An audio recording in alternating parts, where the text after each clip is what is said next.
Welcome, everybody, to WorldNetDaily. This is WND Live. Thanks for joining us this Tuesday. We have a special guest on the show. We're excited to bring in our panel, of course, but also our guest, Mike Benz. Mike is a cybersecurity expert on everything.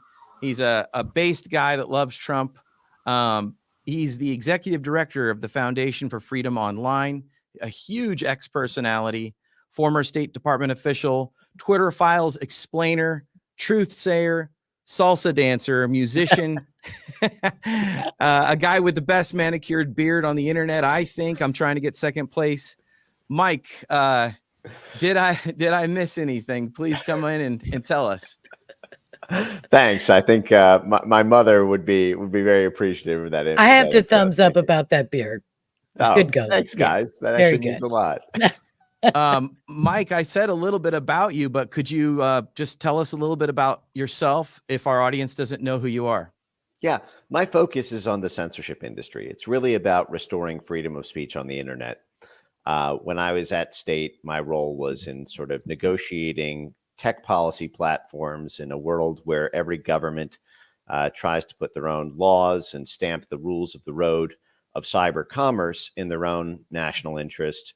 And our government has had a policy of free speech diplomacy really for at least 100 years. I mean, it's something where we promoted freedom of speech you can argue in a sort of cynical, self-serving way in order to promote American interests, because we had a first mover advantage in mainstream media, in print, in TV, in radio, in Hollywood. And so if we wanted to influence other governments, it was critical that we had free speech in those countries so that we could pump up movements or political leadership that was beneficial to U.S. interests. But really starting in 2016, with the rise of populism, with the events of Brexit and the U.S. presidential election of Trump, Jair Bolsonaro in Brazil, Matteo Salvini in Italy, Nigel Farage in the UK, Marine Le Pen in France, there started to be this Western government attack on free speech on the internet, which I found to be an abomination when I was at the White House and when I was at the State Department.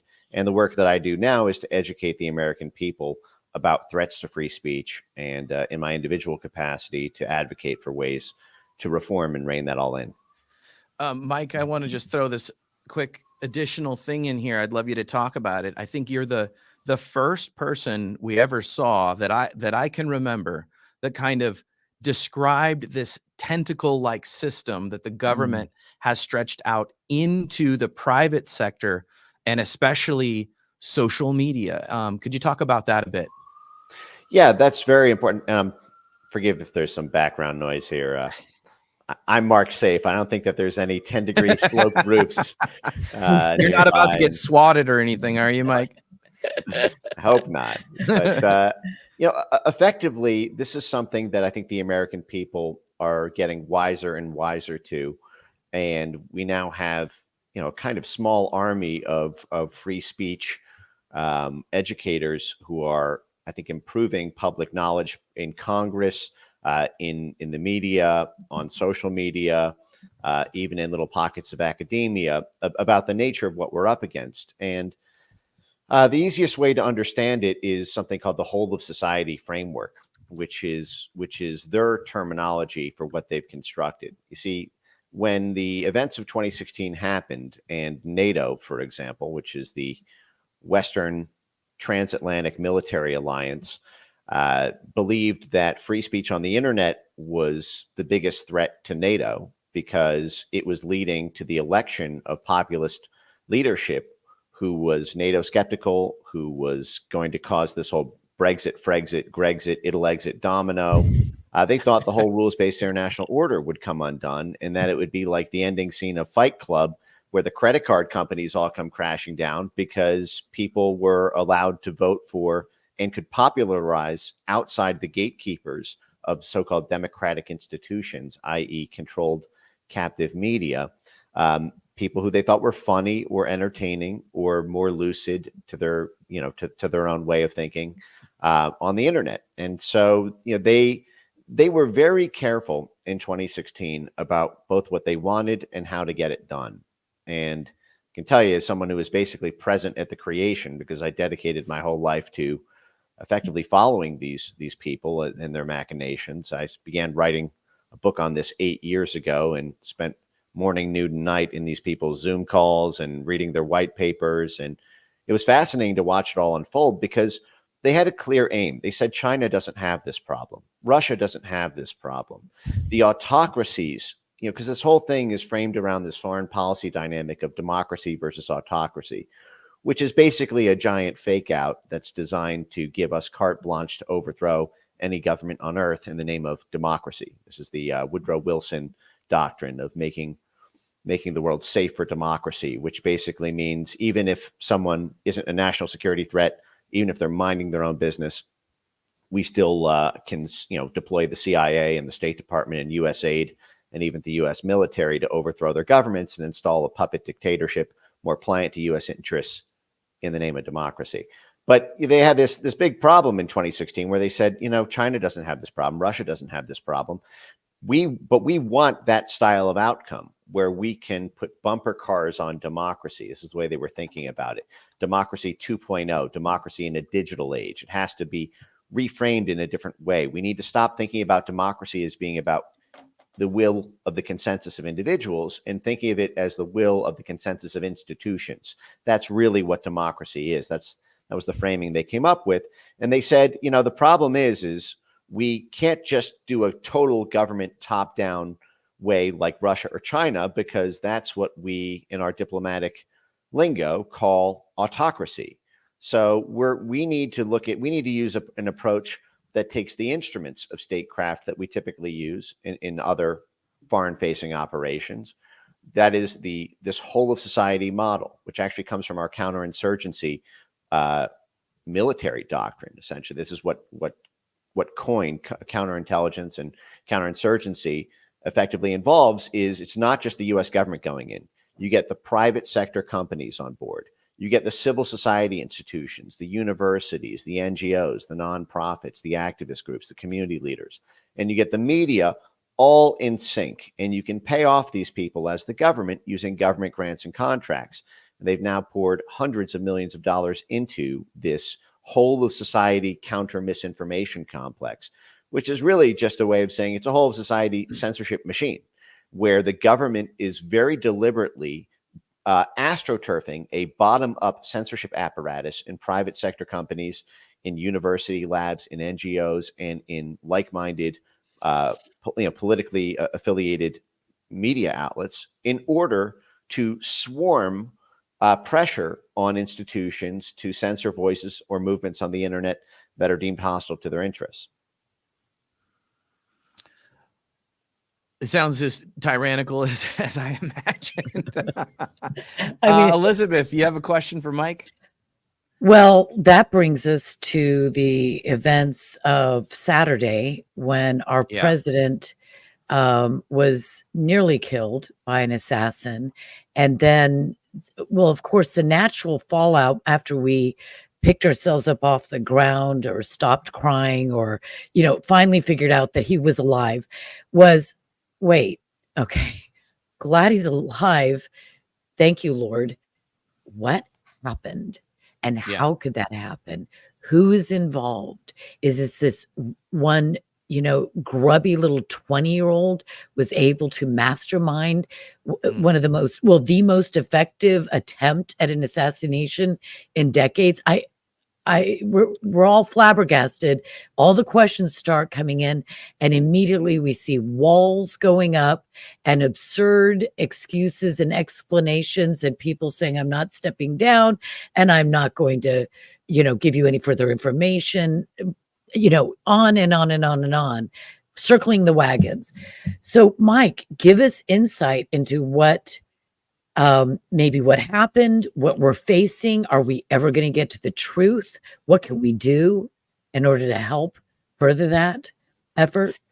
Yeah, there's so much here. For one, people have been asking me for months if I thought that Trump was going to get assassinated. And I had been saying that I actually think the technique that they are more likely to use is a sort of lone court instead of a lone gunman. And the reasoning being there was actually a lot of blowback to the lone gunman assassination of JFK, so to speak. The official story there, the American people were very skeptical and ambivalent about that. It actually, that 1963 assassination ended up snowballing into the Church Committee hearings and the creation of the first oversight organisms within Congress. The Senate Intelligence Committee, the House Intelligence Committee only came about in 1975 after snowballing dissatisfaction with the intelligence agencies' work at home, and also the assassination of Bobby in '69. But you had this, when you use a court instead of a gunman to assassinate somebody, there's no conspiracy to investigate. The system, has dealt with the person, and we never had indictments of a president in 250 years in this country. But more and more, our blob, our foreign policy establishment, has been using these kind of lone court assassinations of their political opponents all over NATO. This is a specialty of Norm Eisen when he was the U.S. ambassador to the Czech Republic. We did this in Georgia and Moldova and Ukraine. Even did it in France and in Italy. This has become an increasingly common tactic that if you want to take out a pesky political rival, you simply use a crooked lone court to take him out. But then a very peculiar thing happened 2 weeks ago, which totally shocked the nation, which was that the Supreme Court of the United States, which obviously is the binding, precedential body for our entire judicial system, ruled that Trump has immunity, and that these lawfare cases against Trump, one after another, from New York down to Jack Smith, are effectively nullified. And so the lone court option died on the vine, and within 2 weeks, suddenly the lone gunman's back. I find that timing to be extraordinary. Now, that timing was also the day before day one of the RNC convention. That is the day before Trump was formally nominated to become the Republican candidate. This RNC this week, what's happening right now, would be playing out entirely differently if Donald Trump was dead with a bullet in his head. There would be no emergency brakes needed at the last minute to scramble to find a Republican nominee. There would be, this week, we would be anointing, and the Republican media machine would be promoting a new person. So the timing of it is absolutely magical. And then you get down to the fact that DHS was in charge of security, and the FBI is in charge of the investigation. Now, this was a local shooting in Butler, Pennsylvania. This is you can make an argument that state and local police have jurisdiction here, but what you had here was DHS Secret Service, which, by the way, should already have its entire organization purged because of what they did on January 6th. And the fact that they have not been essentially cornered in a skiff and made to take everything out of their pockets that they ever touched around the DNC pipe bomb. Remember, Secret Service was supposed to be protecting Kamala Harris on January 6, 2021, because she arrived at the DNC building. The same, by the way, DNC building, should note that was what Watergate was. It was a break into the DNC headquarters building. And you'd think there'd be a little bit more security after something like Watergate, but effectively, Secret Service knew that Kamala Harris was going to the DNC building, and the pipe bomb was found in the DNC building after she had already arrived. This is after the FBI still has not turned over what I call the missing money shot. That is, they have a tape of the pipe bomber planting the bomb. They do. They published the first half of the tape in March 2021, but they cut the stationary feed before the bomber took the bomb out of the bag. So the FBI has been sitting on the act of the commission of the crime for the January 6th pipe bomb for over 3 years. And we don't know if that was the same device. We don't know if there was a rogue cell in Secret Service who maybe even took something out of a bag or replaced the device if it was the same one. They were supposed to be casing the whole building. I went over there. That park bench is right at the entrance to the building. You can't miss it. You have coffee on those benches in the morning, and it was left out for for almost 17 hours, we're supposed to be told. But the FBI, where evidence goes to die, has sat on the tape, and Secret Service magically all had their cell phones purged. That is, DHS purged all of the text messages of all the Secret Service agents, so we couldn't know what they were communicating about. And it was the same head of Secret Service, this Kim Cheadle lady, who was in charge of it then, who's in charge of it now, and there has to be an immediate investigation. I think that these two events are effectively connected. And one other thing I'll say, I know I've been going on for a while here, but this is, I think, an important point. Yeah.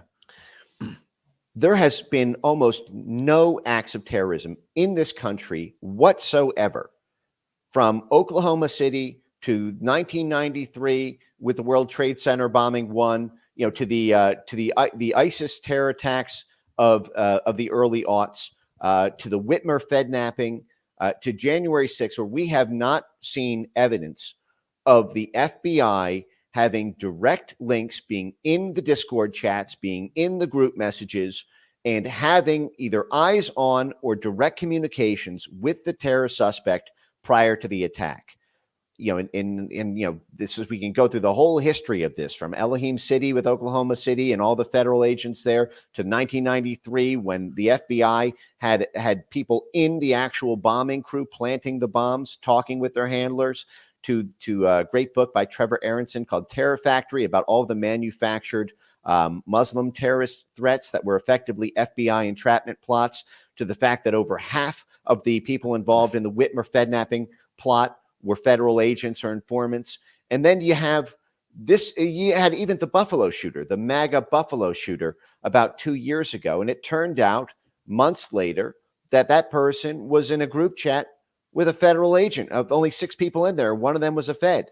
So they were monitoring that too. And I should note that in 2015, the Garland, Texas shooting, there was an entire murder trial, that attempted murder trial for that so-called terrorist attack, where this evidence was hidden. But it turned out the defense lawyer had a contact within the FBI office of the Arizona FBI field office. And it came out years later, something like 3 years later, that behind that terror attack, the FBI had paid an informant $125,000 to radicalize the shooter, this lone gunman in Garland, Texas, and text him to, quote, tear up Texas, before he went ahead with the shooting. And not only that, the FBI was trailing the shooter in a second car on his way to the shooting. So they had advanced knowledge. They goaded this psychologically vulnerable person to do it with explicit communications to go through with the shooting. And the whole thing was buried for about 4.5 years in total. I want to know what the FBI knew about this shooter. It is a scandal of untold proportions that 72 hours later, we do not have a single social media post from a 20-year-old permanently online loner. Everyone knows this type. The fact is, they were at this person's house for 4 full hours before they disclosed this person's name. When you're at that person's house, you have their IP address. When you have their IP address, you have their whole search history. You have every web page they've ever visited.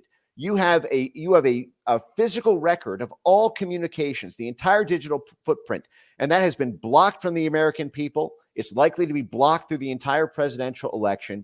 And we need effectively an entirely new agency, an entirely new method of conducting criminal investigations, because this FBI is the most corrupt organization we have on planet Earth, second only to its big daddy, the Justice Department, and its little domestic CIA twin, the Department of Homeland Security.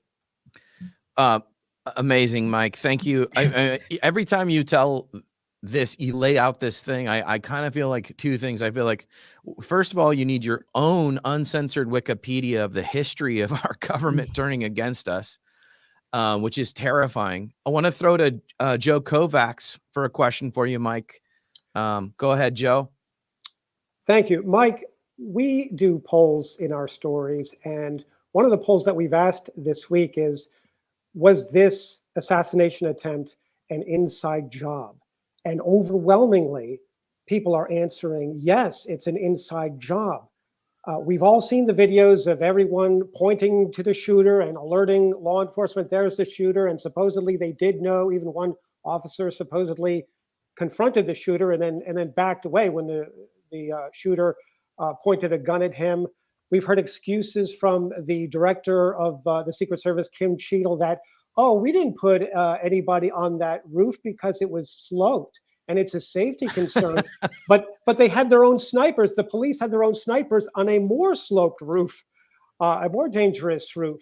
So what is your opinion on this? I mean, is it an inside job? Could just one lone shooter out there, lone wolf guy, pulled off this masterminded attack? For me personally, it's hard to give a sort of formal yes, no at this point. There's still a lot of information gathering, but I think that absolutely the investigation and speculation about the inside job has to move forward full-throatedly, almost as if this was the case, given that it was an inside job with the Gretchen Whitmer situation. It's my firm and total belief that it was an inside job with respect to the January 6th pipe bomb situation. And, you can make the argument that many of the other ones, they were inside jobs all over the Muslim terrorist threat when the Obama administration was trying to create a predicate to put military boots on the ground in Syria, as has been documented, as I mentioned in the Terror Factory book.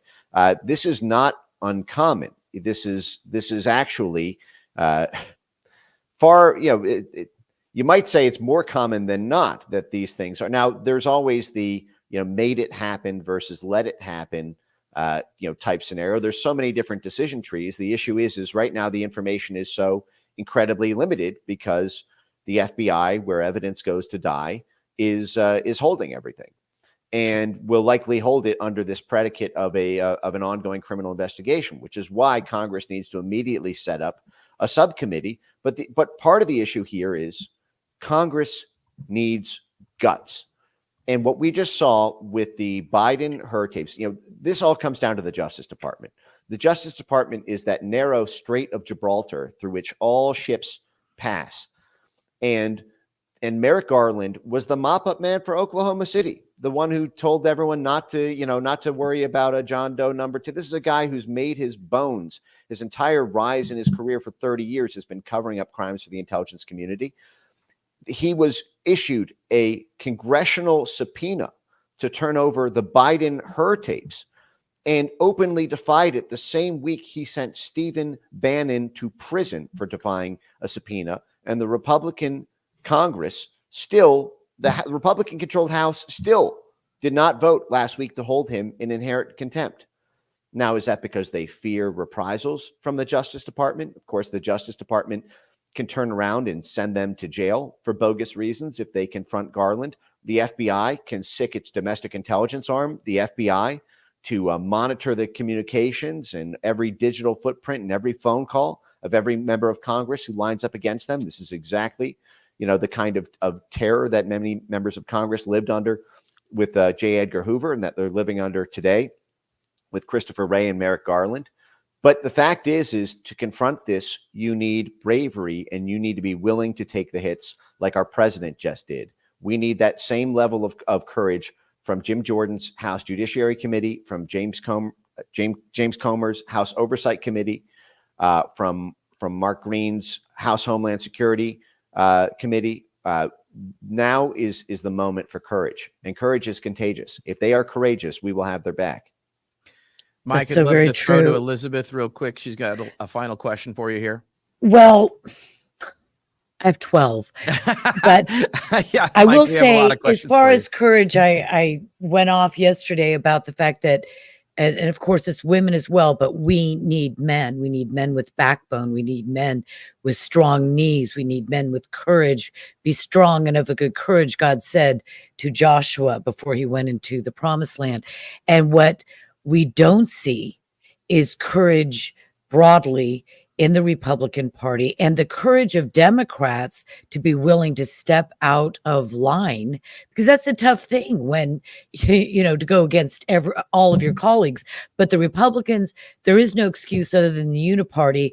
And I recall just recently seeing an old clip of Cheryl Atkinson saying, the reporter, that the FBI told her, and I don't even know what it was in regard to, she was testifying that if you don't do this or stop doing that, we will put child porn on your husband's computer. And child porn, that's like the thing that really, more than anything, would terrify any human being. Let me go, I guess, for my final question, to the idea of this evidence.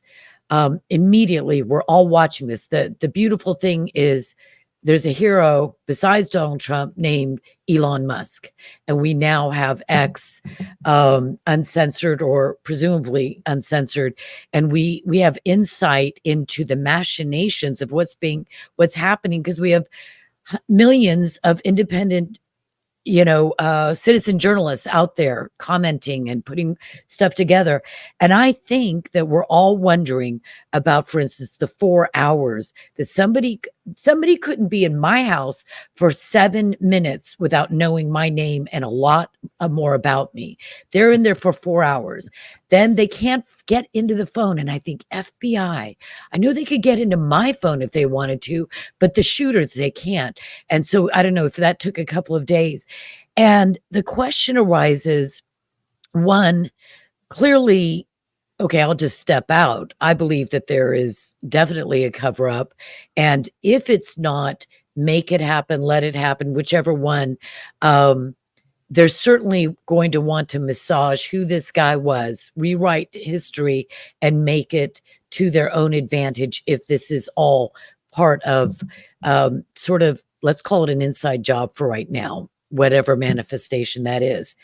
Do they immediately destroy the information? That's what I'm getting at. Like his phone, do they tell Verizon, whoever you used, we're just going to go in there for a few minutes, and then they completely strip it? There's no backup. Congress, no one will ever be able to find. Do they go to his online presence and somehow be able to wipe it out, and then they destroy it so no FOIA requests or no congressional demands will ever be able to even be produced or obeyed? Tell us about the evidence that's being destroyed, lost, or whatever, and if it can ever be recovered. Well, we saw them do this with January 6th. You can go again to the FBI page for the pipe bomber. They released 2 sets of videos, one in March 2021, another in September 2021. We've not received a single update on the pipe bomber in 3 years now, since September 2021. But what you'll see in the March 2021 footage is the pipe bomber goes up to the park bench where we are told he then plants the pipe bomb, even though, again, they cut the camera right before he does it, amazingly. But the first thing he does when he gets to the park bench is takes out his cell phone and starts texting people. And he's texting people for about a minute. And we're then told 2 years later by Stephen D'Antuono, the former special agent in charge of the Detroit office, which oversaw the Whitmer fednapping plot, who was then magically promoted to the head of the DC field office just in time for January 6th, just 2 months after the Whitmer fednapping. But Stephen D'Antuono came out and confirmed that the cell phone data, because you can geofence that, and then the FBI can send a demand letter to AT&T or to Sprint and get all the digital communications and text messages and voice calls of that AT&T or Sprint user for that period in that geofenced area as part of a criminal investigation under federal jurisdiction. And magically, despite hundreds, then doing this for hundreds of January 6th defendants, the one person who they then told us actually the data was corrupted for this one individual, magically. Now the FBI has back-end relationships with these with these cell phone carriers and things like this. They have something called the InfraGard network. There's this big favors for favors relationship between the high level of the FBI, DHS, CIA, DOD, and big telecom. All it would take is them to have one relationship at one of the offices there, to have the internals of that private company who simply corrupt the data. And this is what the FBI does. When they have photographs they don't want the American people to see, they will hire a third-party contractor, and then, oh my God, the third-party contractor done goofed. And and this is why I say the FBI is where evidence goes to die. If you want to destroy evidence, the single best place to send it is to the Federal Bureau of Investigation, because their job is to kill investigations. When there is an inconvenient crime perpetrated by a political insider or by entrenched DC interests, you put the FBI in charge of the investigation, because they will destroy all the evidence. And then what are you going to do? You're going to try to punish the FBI? Well, they'll punish you back 6 ways from Sunday, as Chuck Schumer says. And so, they're protected. They are the mafia. And, the mafia intimidates members of Congress, intimidates the media. And, the issue is how far can you push it? They just put a bullet in the side of Donald Trump's head, and he still lived. And now at least there's more pressure than there ever was. We only lost this inherent contempt vote on Merrick Garland by 4 votes. And there were about 12 or 13 Republican members of Congress who were sitting out then. Now, I should note that Mike Johnson chickened out and reduced it from jail for Merrick Garland to a $10,000 a day penalty, which is a significant economic penalty, but it's not jail. The same thing Merrick Garland sentenced Peter Navarro and Steve Bannon for doing the exact same crime that Merrick Garland committed. And again, he committed it in furtherance of a cover-up. He said that the Biden Hur tapes were adulterated, that there were edits made. What if the Hur tapes, what if Biden said something incriminating to the special prosecutor, Hur, and the transcript that they gave Congress did not record that? What if it was edited out? What if Merrick Garland is covering up a crime on tape, and that's the reason he's not turning it over? And the fact is, you got to be willing to put the prosecutor in jail. You have to send that message. You'll never have a cleaner case than you have right now for accountability. The prosecutor committed the crime that he just sentenced civilians to jail for. If no one is above the law, Merrick Garland must be in jail. Wow. Are you going to clean this up in the next administration? I hope, because I want you in charge. We'll see I haven't had any communications or even preliminary discussions with anyone on that. My job is to restore freedom of speech on the internet and try to bring wider awareness of these dynamics and how our government and this whole society network works. And that may be where I'm best perched, but we'll see. We'll cross that bridge when we get there. Brilliant. Mike, we've really enjoyed you coming on. Do you want to tell us about your organization before you go, and where can people follow you and support what you're doing? Best place to follow me is on X at Mike Benz Cyber, all one word. And my foundation is foundationforfreedomonline.com, all one word. And thank you again for your time today, and talk again soon. Thank you, Mike. Thank you, Mike. We hope to have you back. It's been great to talk with you. Bye-bye. Thanks.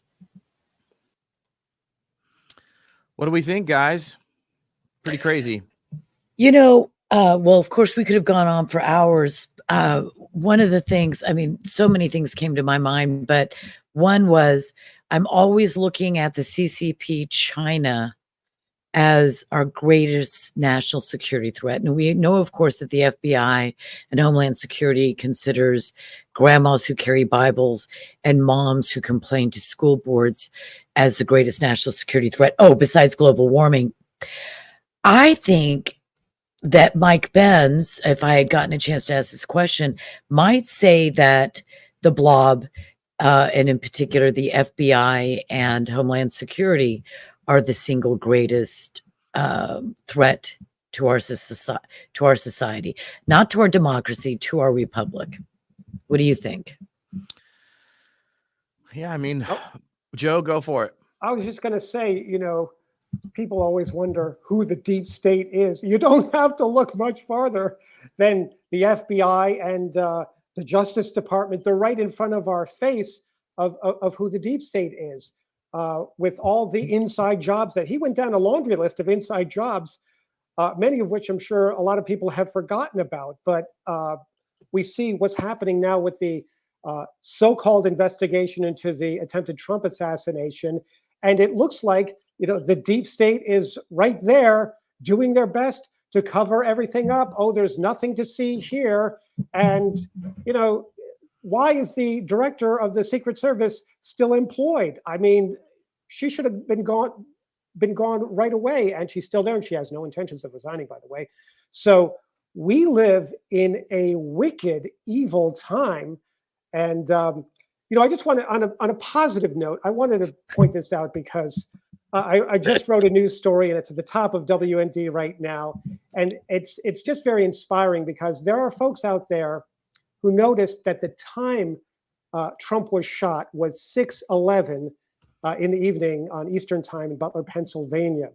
And my good Christian friend Charlie Chambers tipped me off to this, but he said I should look into that. And lo and behold, it was 6:11 exactly, and people are making a connection to a very famous Bible verse, which is Ephesians 6:11, which talks about putting on the whole armor of God so that you can stand against the schemes of the devil or the wicked one, depending on your translation. So, here we have a president who is a Christian, a vocal Christian, and he apparently has a supernatural protection, which we talked about on yesterday's show.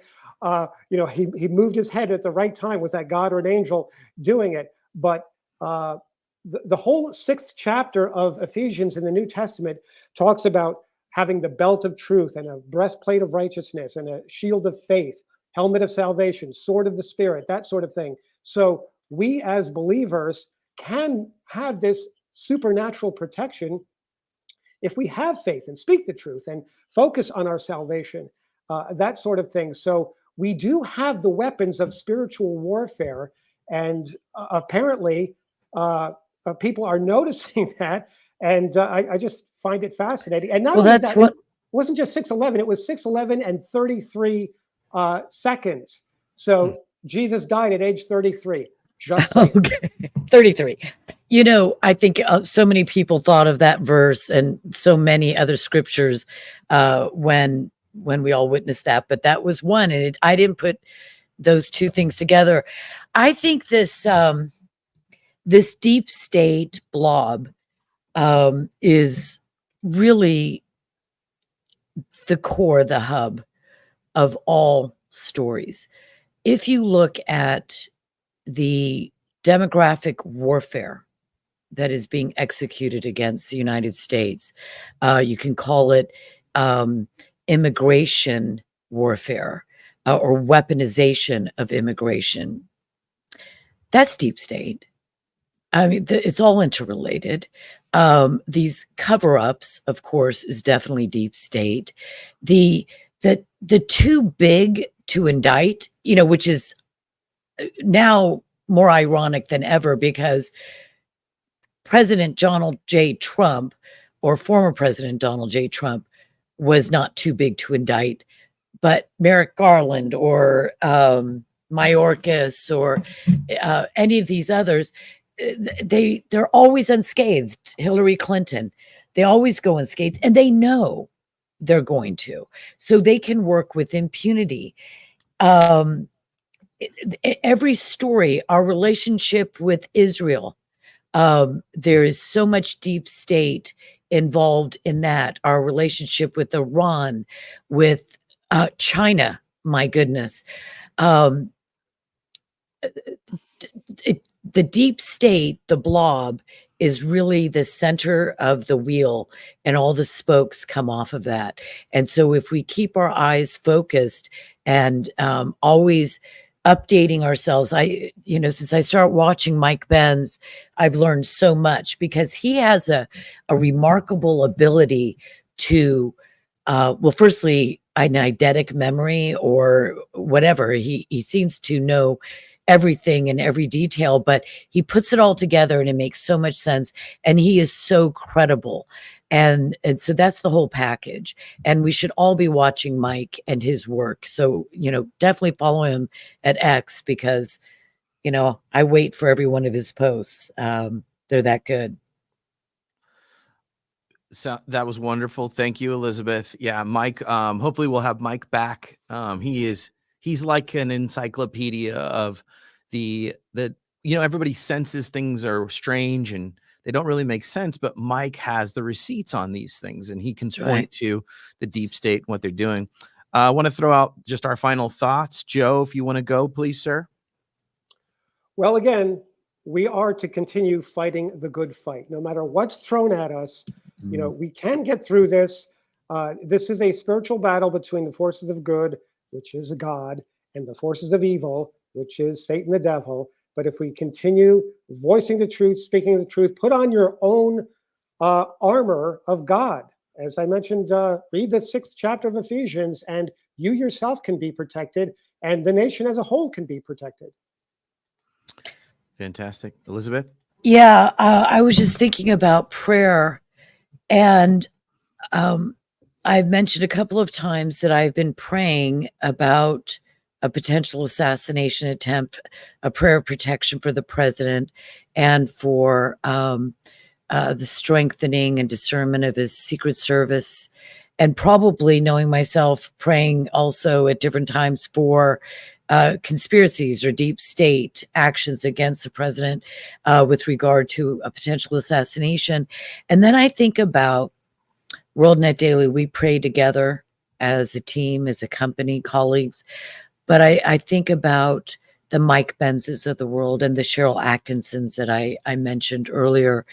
There are so many congressmen that are so brilliant, you know, that have the forces of darkness that can seem overwhelming coming against them.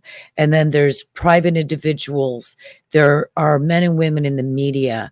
There are teachers, professors. There are protesters. There are so many people. Just, you know what, warriors on social media. I tell everybody, please, every tweet, every post you make in defense of truth and justice and freedom in this country and throughout the world is doing a good work.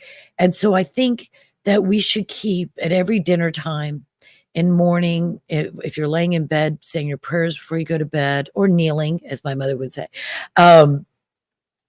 we should be praying. We should have a list. Maybe I'll make a list of, people that need our prayer. And we can post it at WND and invite people to contribute their prayers and just make it a section at WND.